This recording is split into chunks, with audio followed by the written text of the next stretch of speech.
Assalamualaikum warahmatullahi wabarakatuh. I'm Lisa Sulistiawati and I am Dewi Masaro. today we are gonna do consecutive interpreting practice. So let's begin.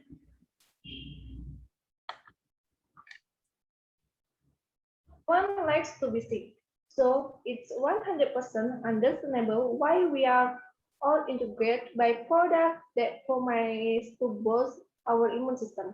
The problem is that we often think about the immune system in the wrong way. We think of it like a muscle that we can strengthen by feeding it lots of antioxidants and supplements.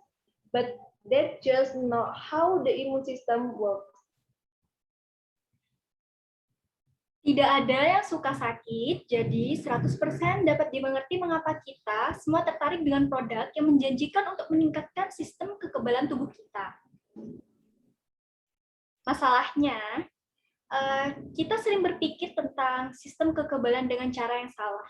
Kita menganggapnya seperti otot yang dapat kita perkuat dengan memberinya banyak antioksidan dan suplemen. Tapi itu bukan cara kerja sistem kekebalan yang sebenarnya.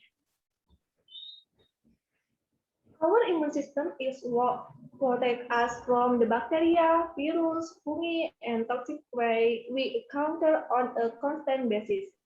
It also plays an integral part in wound healing. It is an elegant network of cells, tissue, and organs, all working together. You can think of the immune system in two broad terms, innate immunity and adaptive immunity. Innate immunity means non-specific defense mechanism, and this is our first line of protection. It is kept in finder out or neutralize them shortly after entire so they don't start a fight inside. It can only recognize what's allowed in the club and what's not allowed inside. Sistem kekebalan adalah sebuah sistem yang melindungi kita dari bakteri, virus, jamur, dan racun dalam yang dapat menyerang tubuh. Sistem ini juga berperan penting dalam penyembuhan luka. Sistem ini terdiri dari sel, jaringan, dan organ tubuh yang bekerja sama. Kita dapat membagi sistem kekebalan dalam dua istilah umum. Yang pertama adalah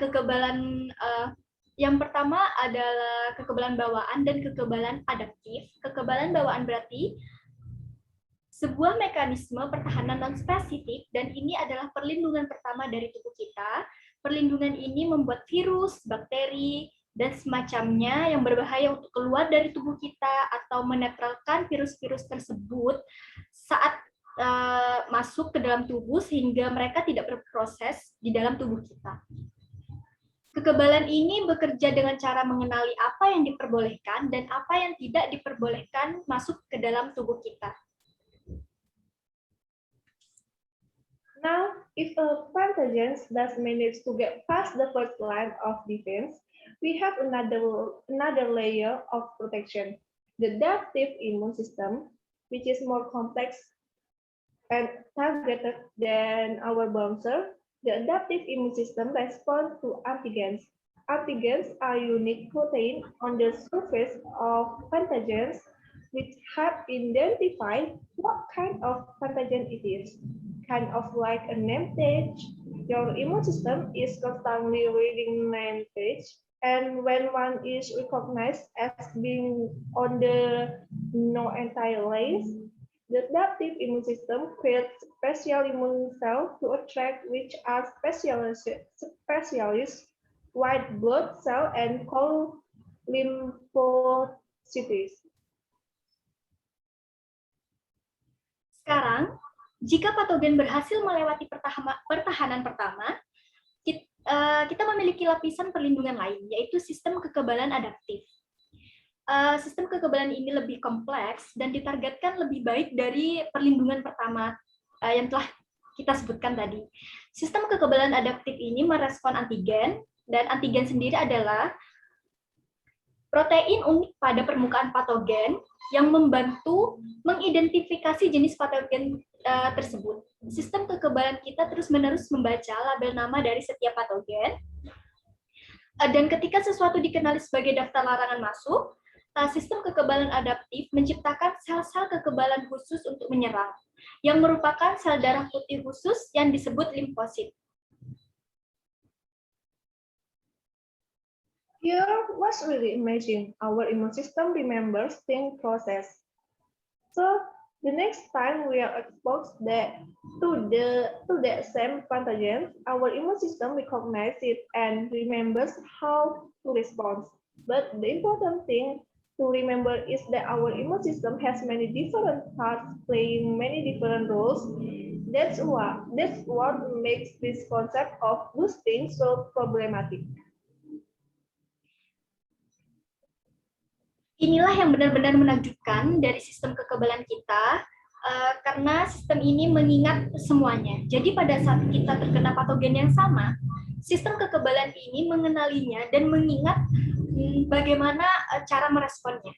Tetapi yang penting untuk diingat adalah bahwa sistem kekebalan kita memiliki banyak bagian yang berbeda dan memainkan banyak peran yang berbeda pula.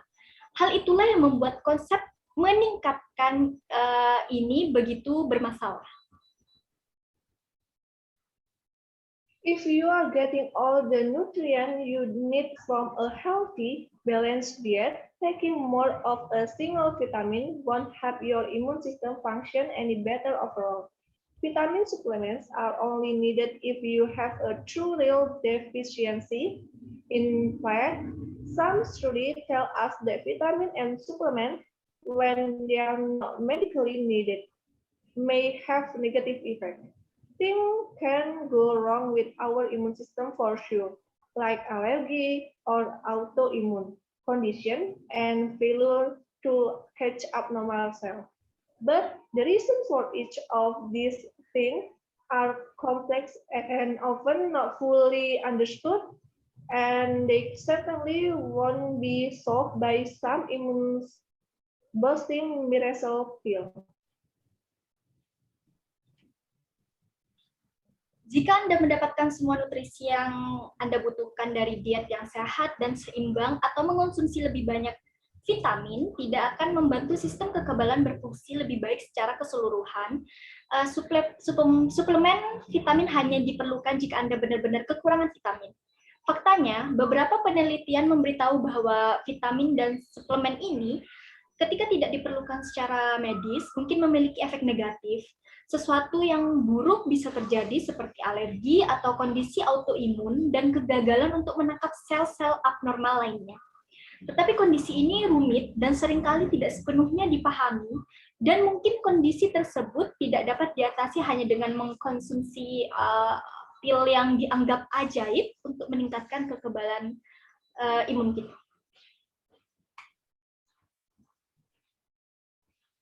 There is, however, one thing that has been shown again and again to be incredible for your immune system. Vaccines, they contain a weak or inactive part of a pathogen that includes its antigen name tag. They trigger the body into making antibodies without needed to get sick from an illness first.